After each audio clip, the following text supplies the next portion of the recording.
আমি হইলাম তরকারির আসল তেজ, আমার গন্ধে সারা ঘর ম করে।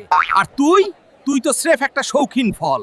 আমি আভিজাত্যের প্রতীক, হালুয়া থাইকা সালাদ, সবখানে আমারই জয় জয়কার। তোর কাম তো স্রেফ দুর্গন্ধ ছড়ানো। ডাইনিং টেবিলে তোর নাম নিলে মানুষ মুখ কালা করে। শীতের সকালে মূলা আর শুটকি, এইটা বাঙালির খাঁটি আবেগের নাম। তুই তো অতিরিক্ত মিষ্টি। আমি চোখের জ্যোতি বাড়াই, স্কিন উজ্জ্বল করি। আমি হইলাম আসল বিউটি হিরো। তোর বডি তো ফ্যাকাশে সাদা। তোরে খাইলে তো মানুষের পেট গুড়গুড় করে আর সারা রাত বাথরুম দৌড়াইতে হয়। আমি যখন সেদ্ধ হই তখন পুরা ঘর আমার দাপটে কাঁপে। আমার স্বাদই আলাদা। তুই তো কাঁচা খাইতেই ভালো।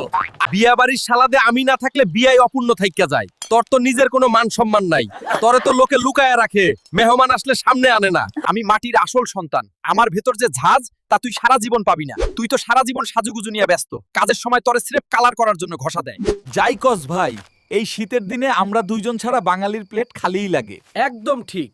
তুই দিয়া তরকারি আর আমি দিয়া সালাদ।